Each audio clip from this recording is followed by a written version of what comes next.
Alright, so I know it's been a while, but the bank finally got back to me on my loan for the, no, not the festool, for this piece of plywood you see sitting right here.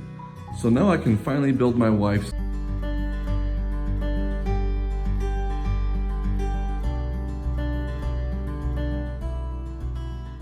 Today I started breaking down my sheet goods to their final dimension with my track saw.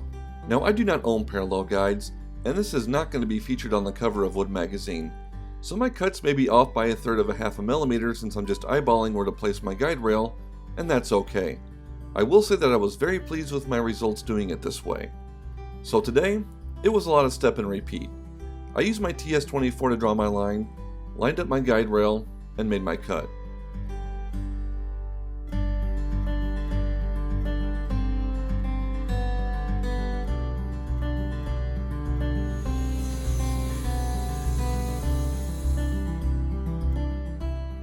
I ended up cutting all the pieces to their final length on my MFT.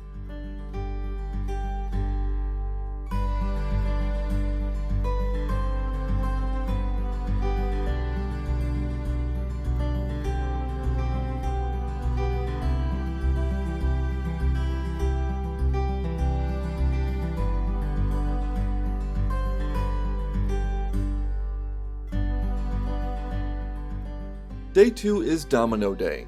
I used my TS-32 and drew a line at 13.5 inches from the bottom of the side panel, and then I drew another line at 27.5 inches referenced off the same edge. Since this panel is 19 inches wide, I took my TS-12 and drew a line at 9.5 inches from the edge to give me a center reference for my DomStop500. It doesn't have to be dead center, because I'll be using the tighter mortise setting on the side panel and the looser setting on the shelves. Now if you'd like to know more about the DomStop500, please check the description as I placed a link to a more detailed video covering it.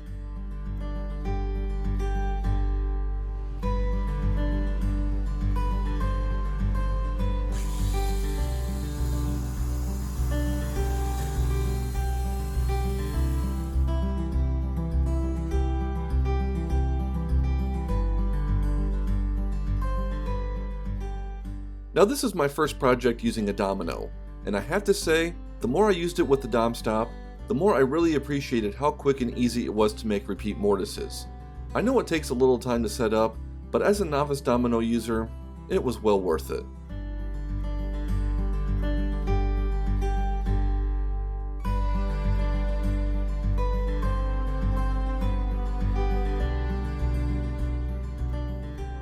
So do you remember that scene that I told you to remember? Those marks that I put on the guide rail marked the center of my mortises, and they measured 6 7/8 of an inch to the left of center and to the right of center. So I found and marked the center on the 17-inch wide panel, marked 6 7/8 of an inch to the left of center, and did the same for the right. I then set my domino to the looser mortise setting, and then made my 12 mortises in the 2 shelves. I also did the base and the bottom of the side panels using those exact measurements. You just need to be aware of what face you're referencing when you're making those mortises. It's worth noting that my plunge setting on the side panels and base was 12 millimeters, and for the shelves it was 28 millimeters.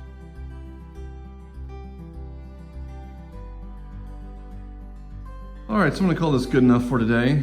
I did a dry fit off camera. My diagonals are 53.5 corner to corner, so I'm fairly confident that this is square enough for my purposes. I'm still debating on whether or not I need to add those supports in to those shelves. I'm gonna think about it tonight. Other than that, I think it went pretty well today, minus the scar that I did with the domino, but you know what? I've done stupider things.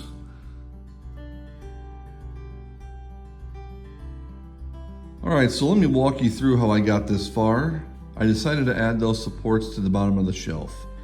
So I took my TS-12, and from that edge I came in 9.5 inches. That gives me a reference line for my 2 DomStops.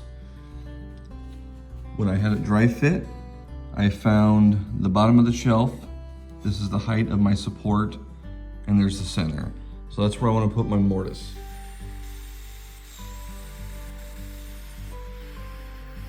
All right, so this one turned out good, right in the middle, right where I thought it would be. This one, I don't know what I did. So I'm going to glue a domino in, flush trim it, and then redo it.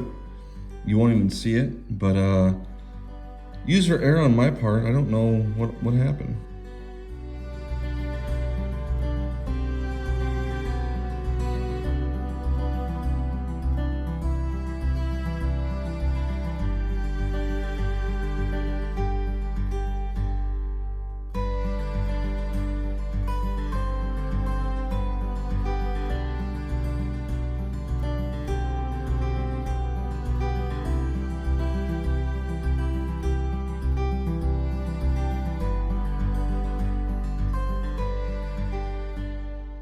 Using my Polini pocket rule, I found the center on both supports, clamped the piece down, and cut one mortise at one end, rotated the piece, and cut the other on the other end.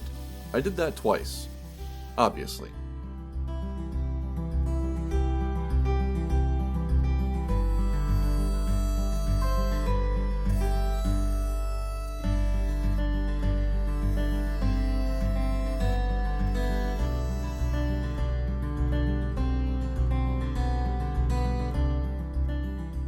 Today was not a good day for shooting video.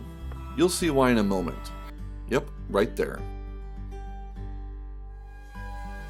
So I let my phone cool off for a while, and then I just got tired of technology. Alright, so here is the final dry fit before the glue up.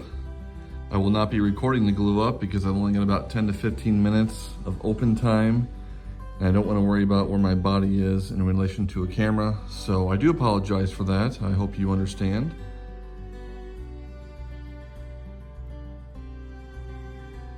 Alright, so here we have the finished shelf, all glued up and sanded, ready for finish.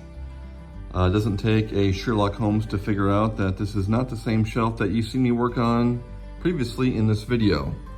And that's because it's sitting right there. My first attempt at gluing this up was a catastrophe. I typically use Titebond translucent. Usually gives me about 10 to 15 minutes of open time. That day, however, was very hot and humid, and it started to set up on me very quick, like less than 5 minutes. I couldn't work quick enough to get the clamps on, to pull everything in before the glue started to set up. So after that happened, bought a new piece of plywood, made all my same cuts. I did add a 45 right there. I think that looks nice. And I didn't add the supports.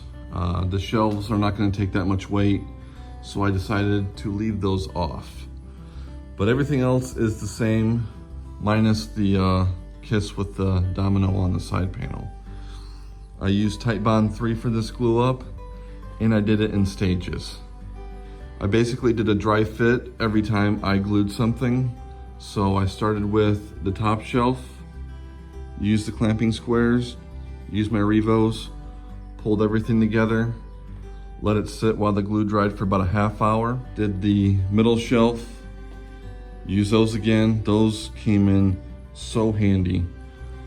And I just repeated the process. It took me about an hour to get these two shelves glued together, then another half hour for this side because I had to do those two at the same time.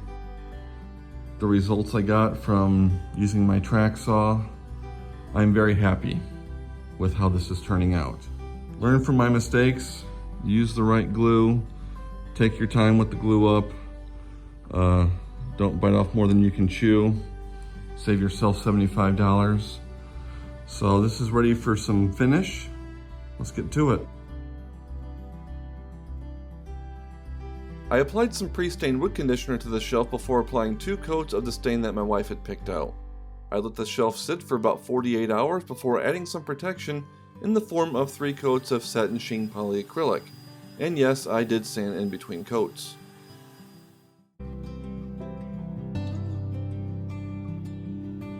Alright, so here we have the finished shelf in Katie's room. It's not perfect by any means, but she's really happy with it. The finish turned out really well. I'm actually really pleased with how it looks. Judging by what it was, I made this probably 13 years ago. This was my first table saw project, I'm sure. So I just used construction grade pine biscuits and some screws. It served its purpose. It's not the prettiest thing in the world, but it worked. I'm hoping she gets a few more years out of this one. Like I said, she's really happy with it. I like it. Turned out well. So on that note, I'm going to call this video done. If you have any questions or comments, please feel free to leave those below. And until next time, take care and have a good one.